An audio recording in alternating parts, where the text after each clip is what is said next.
자, 반갑습니다. 오늘 저희가 함께 공부할 대동사님 본문 말씀은 교의품 24장입니다. 일단은 본문을 함께 이제 읽어보고 공독해보고 그리고 한번 내용을 한번 보겠습니다. 송도성이 여쭙기를 제가 전일에 옛 성인의 경전도 혹보았고 그 뜻의 설명도 들어보았사오나 그때에는 한갓 읽어서 외울 뿐이요 도덕의 참뜻이 실제로 해득되지 못하옵더니 대동사를 배운으로는 차차 사리에 밝아짐이 있사오니 알고 보니 전에 보던 그 글이요 전에 듣던 그 말씀이온데 어찌하여 모든 것이 새로 알아지는 감이 있어온지 그 이유를 알고자 하나이다. 대동사 말씀하시기를 옛 경전은 비유하여 말하자면 이미 지어놓은 옷과 같아서 모든 사람의 몸에 고루 다 맞기가 어려우나 직접 구전심수로 배우는 것은 그 몸에 맞추어 새 옷을 지어 입는 것과 같아서 옷이 각각 그 몸에 맞으리니 각자의 근기와 경우를 따라 각각 그에 맞는 법으로 마음 기틀을 개발하는 공부가 어찌 저 고정한 경전만으로 하는 공부에 비할 바이랴. 송도성은 그 정산종사님 동생이시고 주사님이시죠. 이제 주사님 같은 경우에는 대종사님의 이 실질적인 실제로 역사적 누가 시자다 이런 표현은 안 썼지만 그래도 실제적으로 이제 시자 역할을 처음으로 했던 분이라고 알려져 있습니다. 예, 대종사님은 시봉을 많이 했죠. 변산에 이제 그 복례제법상을 잘 아실 거예요. 이제 그때 이제 재밌는 일화가 있죠. 닭이 뚜껑이 이렇게 꼬다리가 달려 있잖아요. 뚜껑에. 이제 그것이 정확히 그것을 모르겠는데 하여튼 그것이 부러뜨린 거예요. 그 씻다가. 그래가지고 이걸 갖다가 이렇게 맞춰보고 저렇게 맞춰보고 거기서 쩔쩔매고 앉아있는 거예요. 그 자리를 못 두고. 그래서, 이제 그렇게 했던 그런 역사가 있는 선지님입니다. 그리고 우리가 잘 알고 있다시피 해방 이후에 전제동포 구호 사업을 아주 열성적으로 하시다가 이제 건강이 악화되셔가지고 열반을 드셨습니다. 아주 그 열정적인 그 원불교 청년의 상징으로 이렇게 알려져 있는 분이신데, 이제 이분이 쓰신 글들이나 이런 걸 보더라도 참 대단하시고, 원불교에 아마 이분이 살아계셨다면은 어떻게 됐을지 모른다 할 정도로 참 아주 훌륭한 분이셨어요. 대동사학계에 배운 아주 직통제자였고, 그런 분이셨습니다. 당대의 초기교단에 아주 영향력 있는 인물 중에 한 분이셨는데 너무 일찍 돌아가셨죠. 자, 이렇게 묻는 거예요, 대종사님께. 내가 그동안에 경전도 많이 보고 공부 꽤나 하고 열심히 한다고 했는데 왜 그때는 이게 잘 모르겠더니 아니 대종사를 배운으로는 이게 환히 알아지는데 아니 새로운 것을 가르쳐 주시는 것도 아니고 듣고 보면 다 예전에 그 말씀인데 왜 이렇게 나는 이게 모든 것이 예전에 몰랐던 것이 다 새로 알아지는지 모르겠습니다. 이게 왜 그런 겁니까? 이렇게 대종사께 여쭤보니까 대종사께서 이제 말씀하시죠. 이제 이게 이제 초기 교서에 나오는 이야기를 상당히 좀 긴 이야기인데 이걸 굉장히 압축한 거예요. 압축을 많이 한 건데 이런 거죠. 옷장에 있잖아요. 옷장에서 옷 한 벌을 갖다가 이게 딱 대종사께서 꺼내가지고 탁 들어갖고 보여요. 옷장에 옷 한 벌을 딱 들어갖고 딱 보이시면서 이 옷 한 벌 가지고 여기 사람들을 한번 입어보면 다 맞겠냐. 이 옷 한 벌 가지고. 그러니까 사람들이 어떻게 하겠어요? 안 맞습니다. 그러겠죠.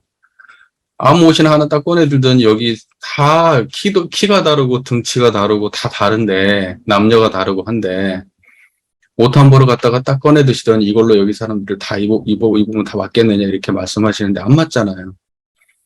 그러니까는 대종사께서 이제 말씀하십니다. 이게 과거의 가르침이라고 하는 것은 이랬다는 거예요. 과거의 가르침은. 근데 이제 대종사 당신께서는 뭐냐면 사람의 근기 따라 법을 베푼다. 그러니까는 이런 거예요. 어떤 사람은 어떤 거에 능하고, 어떤 사람은 무엇이 부족하고, 사람마다 자질이 다 있잖아요. 능하고 부족한 부분이 있잖아요. 이제 저 같은 경우에는 이제 그 학부 때는 막 좌선을 해야지, 막 수도자는 좌선해야 된다, 막 이런 생각을 해가지고 좌선만 하면 깨달을 줄 알았어요. 문자는 별로 중요하지 않다. 그런 건 아니었지만, 좌선이 더 중요하다. 좌선이야말로 실제 수행이고, 뭐 이렇게 문자 공부하는 것은 수행이 아닌 줄 알았어요. 그리고 막 좌선만 열심히 했는데, 그게 제 체질에 맞았는지, 아니면 제 가치관에 부합했는지, 어쨌든지 그걸 열심히 했다고요. 근데 제가 그걸 하면서 무언가 얻은 바가 생겼다. 예를 들면, 그러고 나니까 사람들한테, 100명, 1000명, 10,000명의 사람들한테 다 좌선해야 돼. 이렇게 말을 했다. 그러면 어떻게 되겠어요? 어떤 사람들은 동의하고 잘 따라오고 잘 되는 사람도 있는 반면에 어떤 사람들은 접근도 못하고 나는 못하겠다고 포기하겠죠. 어떤 사람들은 경전을 갖다가 막 화엄경 막 뭐 반야경 600부 반야경을 막 다 보면서 공부를 해가지고 훌륭한 사람이 됐어. 그러니까 이 사람이 앞으로 내 밑에서 공부하는 모든 사람들은 다 경전으로 공부해야 된다. 그러면 뭐 글자 모르는 무식한 사람들은 어떡하라고? 그럼 그 사람들은 공부 못하게? 이런 게 바로 옷 한 벌로 모든 사람들을 교화했던 방식이에요. 옷 한 벌로. 자기 몸에 맞은 옷이면 모두가 맞을 거라고 생각하지만 사실은 자기 옷에 맞는 옷이었을 뿐인 거지. 그러니까 옷이라고 하는 것의 본질을 알면 옷은 이런 거구나. 옷은 팔을 좀 길게 늘릴 수도 있는 거고 아니면 품을 좀 더 크게 만들 수도 있는 거고 겨울이 추위를 많이 타는 사람은 두껍게도 해줄 수 있는 거고 더위를 많이 타는 사람은 얇게도 해줄 수 있는 거구나. 옷이라는 그런 거지 그게 본질이 아니라는 것을 자각한 사람은 옷에 집착하지 않는다고요. 옷의 모양에. 무슨 말인지 이해가 되세요? 그러니까 깨달음이라고 하는 것이 본질이 구현된 사람은 깨달음의 본질이 구현된 사람은 깨달음의 본질의 구체적 구현인 방법론에 집착을 하지 않아요. 방법론에 집착하지 않는다고요. 그러니까 방법론에 집착한다는 것은 뭐예요? 똑같은 옷 한 벌로 수백 명, 수천 명, 수만 명의 사람을 옷 한 벌로 다 입히려고 하는 거예요. 사람마다 근기 따라서 베푸는 게 아니고. 그게 형식주의라고 하는 거예요. 그런 걸 보고. 그걸 보고, 저기 뭐죠? 방편에 집착한다. 또는 수행 방법론에 집착한다. 이런 표현을 제가 쓰는 거예요. 지금 예를 들면 이런 거죠. 우리 교단을 놓고 볼 때, 유무념 좋으니까 어느 스승님이 유무념을 해가지고 훌륭한 스승님이 됐대. 그분이 검정콩, 흰콩을 해가지고 훌륭한 스승님이 됐대. 그러니까 이제 앞으로 이것은 뭐 확실한 방법이니까 원불교 교도라면 당연히 유무념 공부를 해야 돼. 유무념 공부를 안 하는 사람은 원불교 교도가 아니야. 원불교 공부한다고 할 수 없어. 이렇게 얘기하면은 그게 맞춤옷이 아니고 한 벌 가지고 전 교도를 다 입히려고 하는 태도란 말입니다. 그게. 예를 들면 우리 수영법에 뭐 이렇게 해가지고 일상수행요법을 이렇게 점검하기 위해서 이렇게 만들었고 이것을 또 때로 점검하고 그다음에 날로 한 번씩 점검하기 위해서 뭐 일기법을 만들어가지고 이게 물쓸틈없는 공부법이야. 그 공부는 결국 일기로 마무리되는 거니까 일기를 다 써야 돼. 일기를 안 쓰면 원불교 공부를 모르는 사람이고 원불교 교도도 아니야. 이렇게 얘기하면 이것이 뭡니까? 옷 한 벌 가지고 전 교도를 입히려고 하는 거예요. 진짜로 우리가 대종사님의 의도를 안다면 지금 이 본문을 깊이 생각해 봐야 돼요. 우리가 지금 방법론에 집착해 있다면 또는 어떤 특정한 수행을 모두에게 강요하고 있는 거라면 우리가 지금 하고 있는 것이 맞춤옷이 아니고 기성복 하나를 가지고 모두에게 입히려고 하는 태도라면 이 본문을 깊이 생각해 봐야 되고 우리가 대종사님의 의도하고 심각하게 빗나가 있다는 걸 알아야 돼요. 과거의 방법으로 하면은 사람들을 갖다가 자각시킬 수가 없어요. 그 옷에 맞는 몇몇 사람들만 자각이 돼요. 공부길을 찾아간단 말입니다. 그 옷에 맞지 않은 대부분의 사람들은 다 놓치는 거예요. 이건 대종사께서 이 법을 펴실 때의 그 큰 목적이 어긋나는 겁니다. 그래서 내가 이걸 가지고 심각하게 비판을 하는 거예요. 그냥 하는 게 아니고 다 근거 있어서 하는 말이에요. 나름대로 근거를 가지고. 그런데 우리가 그렇게 특정한 방법론 아니면 안 된다는 그런 고정관념을 가진 사람들은 하다 보면 내가 혹시라도 그걸 안 하게 되면 죄책감에 시달려요. 이거 안 해도 되나? 이거 안 하면 수도인 아니라고 하는데? 이거 안 하면 원불교 교도 아니라고 하는데? 어? 전 종법사님께서 이거 반드시 이거 하라고 했는데? 그럼 다 이거 해야 되는 건데? 이거 해야지 신심 있는 건데? 이거 시키는 거 안 하면 이거 신심 없는 건데? 그러면서 죄책감에 시달리고 다른 사람들 그렇게 하도록 하고 그렇게 하지 않는 사람을 비판해요. 이게 과연 대종사의 정신에 부합하는 것인가? 대종사께서는 과거의 깨달음의 종교에서 해오던 이 기성복의 정신을 타파하고 사람의 중생의 근기 따라 법을 베푸는 이 맞춤복의 그 정신을 갖다가 구현하고자 하셨다는 것은 분명한 사실이고 대종사께서 그렇게 하셨어요. 그 사람의 근기 따라서. 그리고 이것은 사실은 본래 의도는 과거 부처님 시절부터 마찬가지예요. 깨달음을 추구하는 종교는 원래 기성복의 종교가 아니고 맞춤복의 종교예요. 그래서 특정한 시기를 거쳐오면서 이것이 파편화되고 이것이 각화되고 하면서 굳어지면서 문제가 발생했지 처음부터 깨달음을 담지한 양반들이 방법론을 중심으로 가르쳤다고 하면 그 사람은 깨달음을 추구하는 사람들이 아니에요. 그러니까 심각하게 고민해 봐야 된다는 거예요. 그러니까 여러분 안에서도 갈등이 많으실 거예요. 교단에서는 이거 하라고 하는데 근데 그걸 한두 번 해봤나 지금? 10년 넘게 20년 가까이 막 그 일을 해오면서 과연 내가 진짜 성장이 있었는지 스스로 반추해 보세요. 과연 우리가 천년의 만보상 회살이고 대종사께서 말씀하신 대로 선천시대에 몇 생 닦을 거예요. 여기서 한 생만 된다고 하는 그 정도의 프라이드를 가진 교법인데 왜 나는 이렇게 안 될까? 진짜 내가 하근기 중에 하근기라서 이렇게 안 될까? 저는 그런 것들을 우리 지금 전 교도가 심각하게 고민해 봐야 된다. 지금 이런 생각을 합니다. 그러니까 우리가 본질을 추구하고 있는지 아니면 지말적인 거에 집착해 있는지 이걸 깊이 고민해 봐야 된다는 거예요. 동사주. 여기에 이게 이제 원본은 좀 깁니다. 근데 이걸 이제 압축해 놓은 건데 여기 이런 말씀이 있어요. 자고로 유래하여 오는 경전과 자고로 이렇게 오래전부터 이렇게 전해오는 경전과 모든 규칙이라 하는 것은 이 의복 한 벌로서 여러 사람을 입히는 것과 같아서 방편을 따라서 임시로 변통하지 못하는 법이라. 그런 거로 깨치는 사람이 적으면. 그러니까 옛날부터 이렇게 전해 내려오는 경전과 모든 규칙 있잖아요. 이런 것들은 기성복 같은 거예요. 그래서 깨치는 사람이 적어. 이것을 임의로 가변해서 변용시킬 수가 없어. 이것이 옳다라고 딱 정해져서 내려오는 것들이야. 그냥 고정이 못 박혀가지고 형식에 딱 틀이 박혀가지고 전해 내려와. 이걸로는 사람을 갖다가 깨치는 사람이 적을 수밖에 없다는 거예요. 직접 구전심사하여 가르치는 법은 사람의 대소장단을 따라 의복을 제조하는 것과 같으니 그런 거로 깨치기가 쉬움나니라.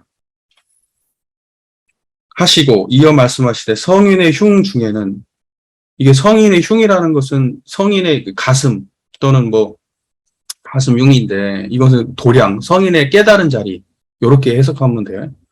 성인의 그 깨달은 자리에는 억천만겁이 포함하여 있다가 일의 형편과 사람의 근기를 보아서 응했으나니 천 사람을 대하면 천 가지 법으로서 하고 만 사람을 대하면 만 가지 법으로서 하나니 그 제도하는 수단과 방편은 범상한 사람의 측량치 못할 바이니라.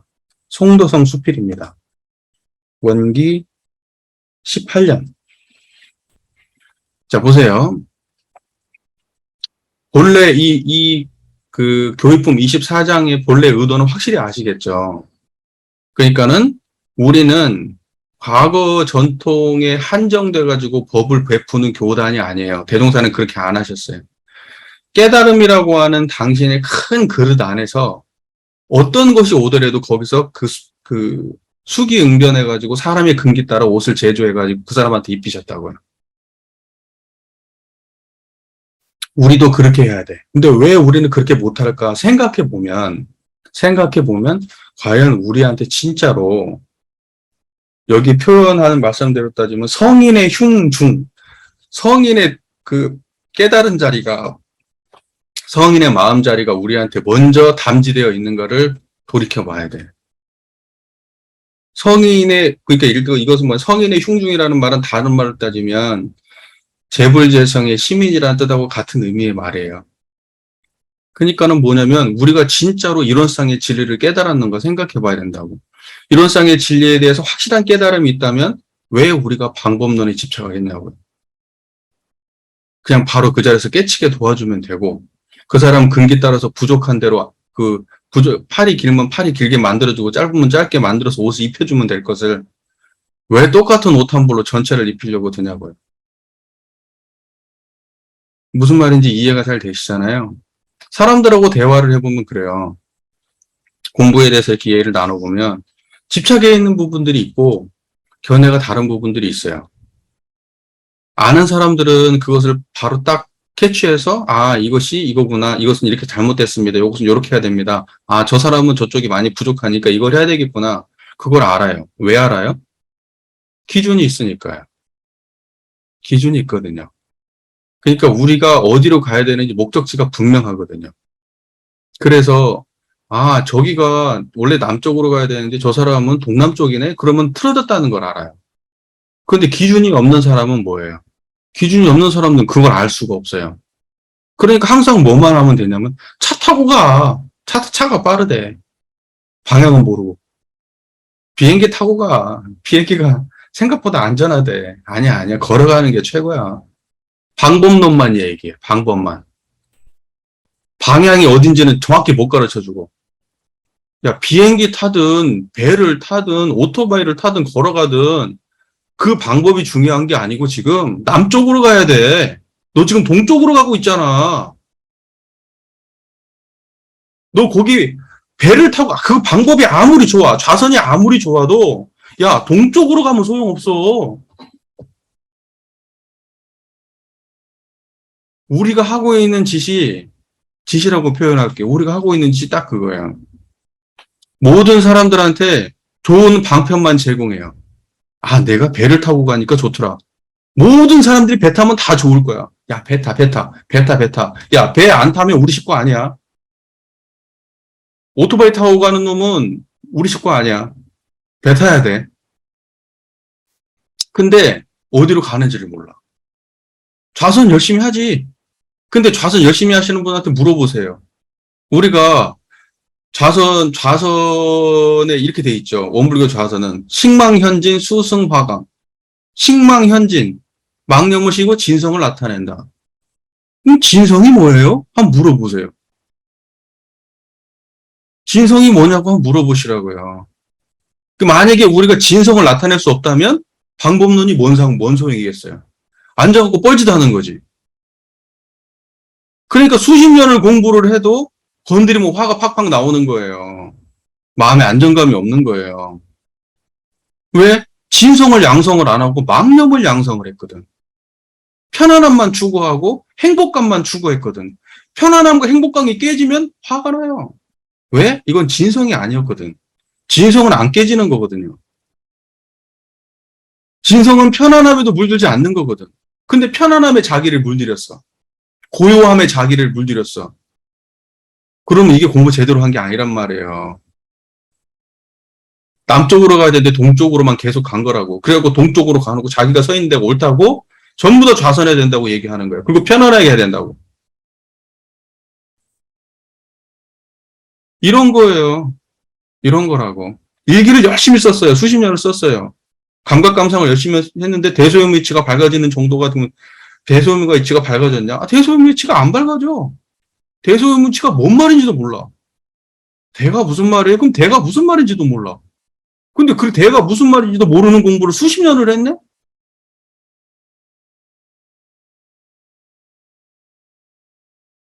이게 바로 기성복이에요. 기성복. 방법론에 집착한 형식주의. 사람들마다 근기 따라서 법을 베풀어야죠. 물론 큰 틀은 있습니다. 큰 틀은 있어요. 해야 될 것들은 있죠. 정신수장할 때는 연불자선이 기묘하고 사리연구할 때는 경전강은 회화 의도성리 정기일기가 좋아. 작업지사는 상실기 주의 조행으로 공부하면 돼. 구체적인 방법이 그런 거야. 이렇게 알려줄 수 있어요. 그런데 그 중에 하나로 전부 다 해야 돼. 이렇게 하면 안 된다고요. 제 말의 의도를 다 이해하셨을 거 생각해. 제가 이 얘기는 한두 번 하는 게 아니니까. 어떤 분은 그러더라고. 이게 우리 교법의 파편화 현상이라고 표현하대요. 교법이 방법론의 각자의 방법론에 떨어져가지고 그 본질이 하나에서 구현되지 않는 형태를 보고 파편화라고 설명을 하는 거예요. 왜 이런 일이 발생할까? 대종사의 깨달음의 본질인 이론상에 대한 그 동일한 각성이 없어서 그래요. 동일한 각성이. 예를 들면은 여기 계신 분 중에 한 분은 연부를 좋아하고 어떤 분은 좌선을 좋아하고 어떤 분은 경전을 좋아했어. 근데 이것이 각각 다른 결과를 나타낸다고 하면 어떻게 될까요? 코미디지. 3명 다 뻘짓했거나 그 중에 한 명만 맞는 거겠지. 100명이 뻘짓했거나 아니면 100명 중에 한 명만 맞는 짓을 했겠지. 나머지는 다 틀린 거 아니에요, 그러면. 다 틀리다고 하면. 지금 우리가 하고 있는 짓이 이런 거예요. 이걸 보고 파편화라고 하는 거예요. 근데 일월상의 경지를 공유했어, 우리가. 그런데 이 사람은 정신수양이 부족해서 정신수양을 하고, 이 사람은 연구가 부족해서 연구를 하고, 이 사람은 취사가 부족해서 취사를 했어. 근데 일원상의 자리를 공유해. 그럼 이 사람이 가는 길은 전부 다 한 자리일까요? 다를까요? 작업 취사를 해도 한 자리고, 사리 연구를 해도 한 자리고, 정신수양을 해도 한 자리에서 만난다고. 동일한 깨달음의 자리에서 만나요. 쪼개지지 않은, 깨지지 않은. 그러니까 일원상이라고 하는 대전제가 항상 앞에 딱 서 있지 않은 상태에서 일원상을 신앙의 대상과 수행의 표본으로 모시지 못한 상태에서의 모든 수행은 다 파편화돼 가지고 천차만별로 흩어지고 만다. 각자가 다른 깨달음으로. 일원상이라고 하는 재불재성의 시민이라고 하는 이 보편 진리 하나의 통일체를 모두가 동일하게 각성한 상태에서 수행이 그게 전제된 상태에서 수행이 있어야 그래야 맞춤옷의 정신이 나올 수가 있는 거예요. 부족하면 부족한 대로 저걸 채우면 되겠구나 해도 여기서 어긋나지 않아. 이 사람은 이게 부족하니까 저거 채우구나 해도 여기서 어긋나지 않아. 이래야 되죠. 이게 전제가 없으면은 이걸 추구하는데 저쪽으로 가버리고 이걸 추구하다 저쪽으로 가버린다고. 우리가 수십 년 동안 이 짓 하고 있는 거예요, 지금. 그래서 교단 안에서 나오는 그 수많은 메시지들을 살펴보세요. 여러분들 그런 거 분석 안 해보죠? 저는 그런 거 나오면 되게 예민하게 분석하거든요. 분석하려고 노력하지 않아도 분석이 돼. 버릇이 돼가지고. 들어보면은, 정말, 그래도 저 사람은 저러면 안 되는데 하는 위치에 있는 사람들도 나오는 메시지들 보면 진짜 답답해요. 다 이렇게 공부하면 이런 결론이 나옵니다. 이 얘기를 해. 방법만 얘기한다고. 경지를 논하질 않아. 경지를 논하지 않는다고요. 방법만 얘기한다고. 상시훈련을 열심히 하면 우리는 전부 다 우리 교단은 성불재중 재생의의 교단이 되고 뭐 세계 주세 교단이 될 겁니다. 상시훈련 열심히 합시다. 상시훈련 열심히 합시다. 유무념이 정말 최고의 법입니다. 유무념 열심히 합시다. 유무념만 하면은 우리 사람들이 어디 뭐 불교에 가가지고 얘기했는데 불교 스님들이 정말 유무념으로 하면 당신네들 다 성불할 거라고 그렇게 얘기했다는 거예요. 나 그 스님이 어떤 스님인지 참 궁금하네. 틀린 말은 아니지. 그러니까는 그게 그렇게 좋았나? 딴 사람이 칭찬해 주는 게? 그래가지고 막 그걸 또 포장을 또 아름답게 해가지고 다 유무념 해야 된다고.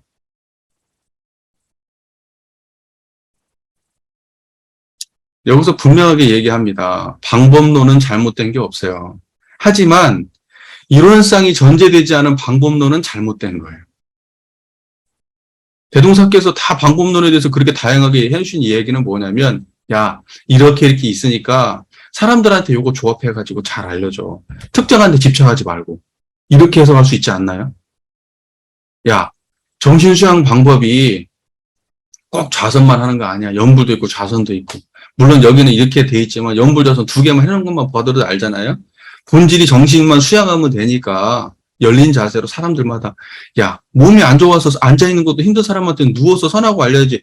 누워서는 좌선할 수 없다고 하면은 그럼 그 사람은 성불 못하게 하는 거 아니야, 그러면. 글씨를 읽는 사람이 막 이게 난시야, 막 뭐 이렇게 뭐 독해가 안 되는 막 뭐 이렇게 안 좋아, 이게 글만 봐도 막 머리가 어지럽고 그런 사람도 있잖아요. 그런 사람들은 뭐 경전 공부 못 하겠네. 방편은 방편으로 이해를 해야죠. 철저하게.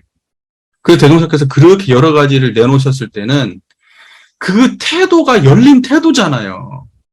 그렇게 하나만 좋으면 하나만 내놔야지. 중생을 위해서. 왜 중생 헷갈리게 여러 개 내놔. 부담스럽게. 진짜 대자대비 하신 분 같으면 완벽한 거 하나만 내놔야 될 거 아니야. 그래서 다른 사람들이 다른 곳에 신경 돌리지 않고 진짜 그거 하나만 하면 모든 중생이 다 성불할 수 있는데 왜 잡다하게 그냥 여러 개를 다 만들어 놔가지고 사람들 공부하는 거 피곤하게 하고 헷갈리게 하고 지금 이 방법이 맞네, 저 방법이 맞네, 뭐 주의는 어떻고 조행은 어떻고 이게 주의와 조행이 어떤 차이가 있고 이것도 아직까지 교학도 가리를 못 내고 앉아 있어요. 주의하고 조행도. 왜 이러한 고통을 우리한테 주시냐고. 하나만 딱 말씀하시지 그냥. 중생의 근기가 천차만별이라서 그래요. 중생의 근기가. 우리는 이거 가지고 응용해가지고 사람들 가르치면 될 걸. 개별적으로 이제 우리가 교단에서 어떤 사람이 좀 잘못하고 하는 것들이야. 그럴 수 있죠. 개별적으로. 그런데 내가 이제 이걸 걱정하는 가장 큰 이유는 집단화되어 있어요. 지금 이러한 이게 조직적이고 아주 체계적이고 아주 신심과 신맥에 덧입혀져 있어서 아주 이데올로기화 되어서 지금 아주 우리 교단을 전체를 장악하고 있어요, 지금 이게. 제가 그래서 무슨 어떤 한 개인이, 그런 식으로 뭐 이렇게 해가지고 방법론, 그런 건 별로 개인이 그러는 거에 대해서는 별로 심각하게 생각하지 않아. 그럴 수도 있어. 왜냐면 수많은 사람들이 그 공부하는 터전이기 때문에 사람들의 각자가 아무리 어느 한 곳에선 잘 가르쳐도 자기 혼자 그냥 아주 그냥 그렇게 할 수 있는 거예요. 여러분 잘 아다시피 벼룩 한 포대는 줄을 세워도 중 3명은 줄 못 세운다는 말이 있듯이 사람들이 그렇게 개성이 강한 사람들이 모여가지고 있는 곳이 이곳이고 그렇기 때문에 어느 정도 다 튀어나가는 사람들이 있을 수 있어요. 하지만은 대종사께서 말씀하신 교의품에 박혀 있잖아. 어디 다른 곳에 구석진되어 있는 것도 아니에요. 교의품에 박혀 있는 내용이라고. 그러니까 이러한 본문에 대한 기본적인 이해가 있다 그러면 우리 교단을 바라보는 안목이 이 교리에 근거해가지고 좀 시야 있게 바라봐야 된다는 얘기를 하고 싶은 거지. 그렇게 봤을 때는 이게 왜 이렇게 심각한 문제냐. 조직화되어 있고 이데올로기화되어 있고 신심으로 포장되어 있어 이게. 아주 신념화되어 있다고. 이렇게 하지 않으면 안 되고 수행자가 아니고 원불교인이 아니란 얘기를 공공연하게 한다고 당연하게. 어디 쫙 구석에서 한 명, 두 명 하는 게 아니고, 그냥 어디를 둘러봐도 다 그렇게 해. 어디를 둘러봐도. 이번에도 총부 나와가지고 또 어떤 교무님께서 또 그 얘기를 또 열심히 신심히 찾아가지고 눈물 글썽이면서 하시더라고. 그러니까 그렇게 바라보면 너무 아름다운 얘기 같지만 막상 들여다보면 대종사님의 의도가 안 맞다니까? 그래서 이걸 다 소급해가지고 왜 이런 일이 발생했을까라고 원인을 찾아보니까 결과적으로 이런 쌍에 대한 근본적인 자각이 없어서 이런 문제가 발생한다고. 이런 쌍은 그래서 대도무문이라는 말도 있잖아요. 대도무문. 우리가 큰 도에 들어가는 데는 방법론이 필요 없다는 거예요. 대도무문이라는 것은 특정한 방법론을 통해서 들어가지 않아, 대도는. 제가 예전에 선불교만 단단히 얘기를, 어떤 사람 박수 소리 듣고 들어가고, 손가락 보고 들어가고, 대나무 깨지는 소리 듣고 들어가고, 새벽 딱 오는 소리 듣고 들어갈 수 있고, 경전 보고도 들어가고, 연불하다가도 들어가고, 자선하다가 들어가고, 험한 산을 넘다가 들어가고, 그러면서 수도 없는 방편으로 우리는 깨달음의 경지도 들어가요. 대도는 문이 없다고. 그런데 대도가 없는 사람들은, 소도를 얘기하는 사람들은 방법론만 얘기한다고. 그래서 우리 교단에서 진짜 문제는 뭐냐? 깨달음이 과연 존재한다면 우리 교단이 이런 식으로 지금 사람들을 공부시킬까? 다른 것은 연구 가치도 없는 것처럼 느껴질 정도로 천편일률적으로 사람들한테 지금 거의 강요하다시피 하고 있거든? 이제 그 지점에 대한 이야기가 지금 큰 것이고, 방법론은 여기에 나와 있는 대종사님의 법문은 어떤 것도 다 버릴 것이 없이 소중하죠. 그것은 분명한 얘기니까 더 논할 필요가 없어요. 그걸 열심히 하는 것 자체는 아주 훌륭한 일이니까.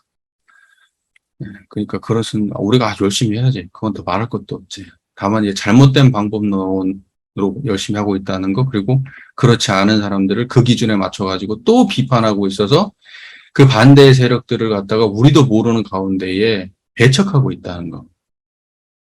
그렇게 될 수밖에 없지. 하나가 옳으니까 하나를 배척하는 거야. 이것만 옳다고 생각하니까 나머지는 틀린 거잖아. 그러니까는 우리는 철저하게 지금 하나가 절대적으로 옳은 하나를 세움으로 인해서 그 외에 다른 것들을 우리도 모르는 가운데 심리적으로 배척하고 있는 거예요. 그래서 모두가 그 조직, 그 심리적으로 그 동요되어 있는 상태이기 때문에 여기에서 튀어나오는 어떤 것이 용납이 잘 안 돼. 그래서 다 배척되고 있어요. 원불교가 쪼그라지는 거지. 계속해서 작아지는 거고. 이런 것들이 심각한 문제지 뭐가 심각하겠어요? 네. 제가 그래서 비판하는 것은 특정한 개인에 대한 비판이 아니에요. 그리고 이런 것들이 이렇게 되는 것은 뭐냐면 한두 사람이 노력해서 이런 교단이 이런 식으로 된 게 아니야. 이 교단을 장악할 위치에 있는 분의 판단이 그래서 그런 거예요.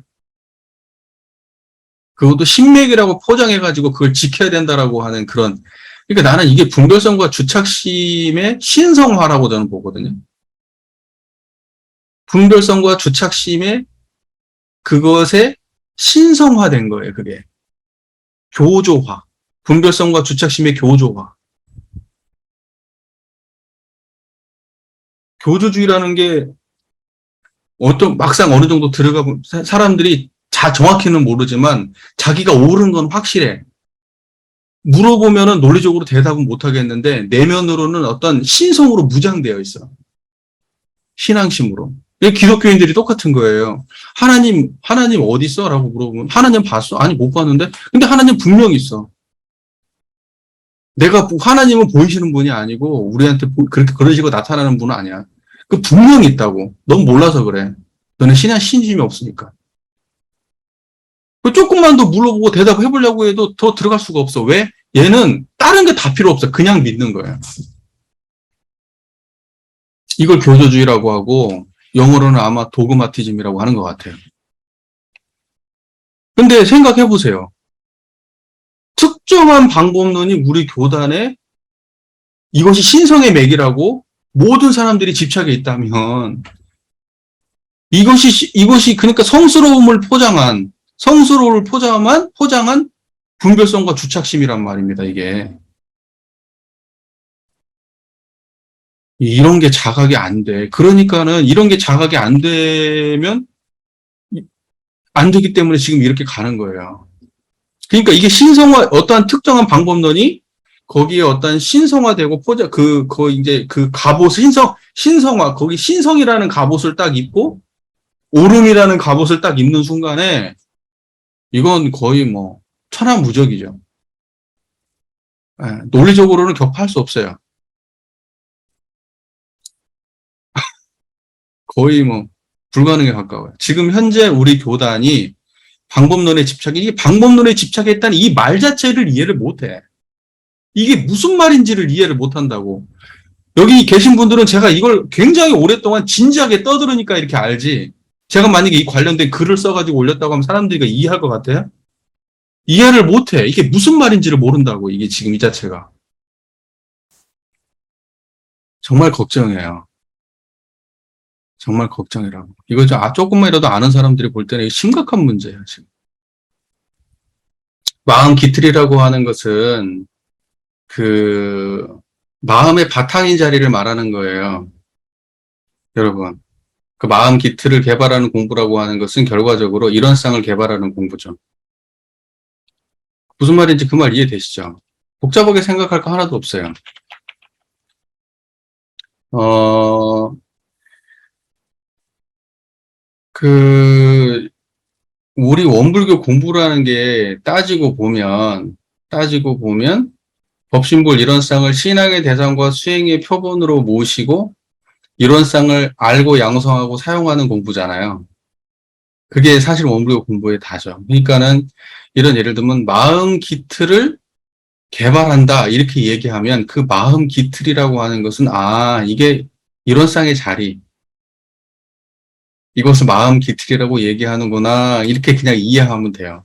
왜냐면 그거 말고 또 다른 마음의 세계가 있는 것은 아닐 테니까. 그러니까 우리가 공부를 할 때 편하게 공부하는 방법이 있어요. 어떻게 편하게 공부하냐면 답을 알고 공부하는 거예요. 그러니까 이론상을 신앙의 대상과 수행의 표본으로 모시고 하는 공부가 우리 공부의 전부다라고 이해를 해버리면 이론상 떠난 공부가 따로 있지 않다. 이렇게 우리가 이해를 하고 공부를 해버리면 그렇게 돼버리면 내가 이해할 수 없는 여기 이해하기 어려운 문장이나 어떠한 그러한 단어들이 나왔을 때 이것이 이론상과 어긋난 다른 설명은 아니겠거니 하고 그쪽으로 방향을 돌려서 생각해 보면 그러면 크게 어긋나지 않아요. 그러니까 이론상을 먼저 세워놓고 공부하시면 돼요. 저 수많은 언어가 존재하지만 그 언어라고 하는 것은 전부 다 각각의 달을 가리키는 손가락일 거고 결과적으로는 이 자리에서 어긋나지 않을 것이다. 디테일은 있을 수 있죠. 디테일은 큰 틀에서 어긋나지 않을 것이다. 이렇게 보면 좋을 것 같아요. 예. 그러니까 뭐냐면 우리가 뭐 이러한 그 언어를 쓸 때 마음 기틀? 마음 기틀 그러면 우리는 그런 생각이 들잖아요. 어떤 마음의 어떠한 그 바탕이고 뭔가 마음의 기준이고 뭔가 이런 건가? 그런 거 생각이 들잖아요. 그러면 뭐겠어요? 모든 것의 바탕적이고 모든 것의 어떤 기반적이고 모든 것의 기준이 되는 듯한 어떠한 이런 식의 언어를 쓰셨단 말이에요. 마음 기틀. 그럼 어떤 마음 기틀 이러면 어떤 마음의 특별한 상태인가? 이런 생각도 들잖아요. 이 언어를 딱 보면. 그러니까 결과적으로 이것을 무엇을 말할 것인가 따져보면 결과적으로 이런 쌍짜리겠구나 라고 결론을 내리고 봐도 틀리지 않을 거라고. 무슨 말인지 아시겠죠? 그러니까는 뭐냐면 사람마다 어떤 사람들은 뭐 저기 뭐죠? 막 그 게으름이 많아. 그 게으름이 많은 것들은 어떻게 이 사람을 갖다가 해야 될까요? 그럼 뭐 예를 들면 게으름이 많은 것을 갖다 해결하기 위해서 마음 기틀을 갖다가 바르게 잡아야 되겠죠. 짜증나고 이런 것도 화를 많이 내. 그럼 그런 사람들을 어떻게 해야 되겠어요? 결국 마음 기틀을 잘 잡아야 되겠죠. 그 사람이 가진 그 근기로 들어가. 그 사람이 해결해야 될 문제로 들어가. 그런데 결과적으로는 어디로 나와요? 이론상의 자리로 나와요. 들어갈 때는 그 사람이 문제로 들어갔다가 나올 때는 이론상의 자리로 나온다고. 무슨 말인지 알겠죠? 제 말의 뜻이.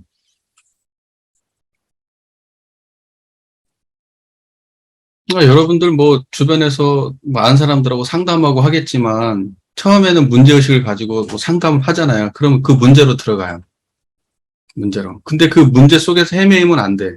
인과적 과정만 따지면 안 된다고요. 그 모든 문제가 어디에서 일어나고 사라지고 변화되는지를 아셔야 되죠. 그러니까 모든 문제의 근원인 자리를 갖다가 자각하게 함으로써 그 문제로부터 자유롭게 만들어주는 거예요. 그게 가장 기본적인 공식이에요. 우리가 이거 실제로 이 불생불멸의 경계, 이론상의 자리를 자각하게 해줄 때도 방법론은 비슷해요. 사람들이 수많은 자기네들이 갖고 있는 생멸 경계가 있는데 그것이 어디서 일어나고 사라지고 하는지 그 기틀을 보게 해주는 거예요. 그래서 그 바탕을 보게 해주면, 아, 이것이 진짜였구나. 이것들은 다 변하는 거구나 하고, 실제 우리가 경험하는 그 모든 경계의 실상을 보게 만들어주면, 그러면 지켜야 될 것과, 변하는 것과 불변하는 것을 자각하게 될 것이고, 불변하는 것은 불변하는 대로 알게 되고, 변하는 것은 변하는 대로 알게 되는 거예요. 그럼으로써 사람들이 그 문제를 인식하고 해결할 수 있게 도와주는 거죠. 변하는 것을 불변하는 것처럼 받아들이는 태도 때문에 사람들이 괴로운 거예요. 영원히 그럴 줄 알아요. 대부분의 사람들은. 이것이 잠깐 스쳐갈 거라고 생각하고 변화될 거라고 생각하고 내가 조금이라도 마음을 달리 먹으면 이것이 달라질 거라고 믿는다면 사람들이 그렇게까지 괴로워하지 않을 수 있거든. 그런데 어떠한 특정한 경계가 나한테 다가올 때는 이게 불변의 진리처럼 느껴져요. 나는 영원히 그럴 것처럼. 그런데 진짜 변하지 않는 자리를 자각하면 아, 진짜 변하지 않는 자리는 이것뿐이고 나머지는 다 변하는구나. 이제 이게 자각이 되면 변하는 것으로부터 자유를 얻기가 수월해집니다. 여러분이 앞으로 상담하고 만나야 될 대부분의 사람들은 다 불변과 변화의 진리 속에서 살아가고 있고 대부분의 사람들은 불변을 모르고 변화의 진리를 불변으로 착각하고 살아갑니다. 그걸 자각하게 도와주셔야죠. 그리고 마음을 갖다가 머무는 비율이 불생불멸한 자리에 더 머물 수 있도록 도와주셔야죠. 불생불멸에 오래 머물수록 변화에 대한 집착이 점점점 옅어집니다.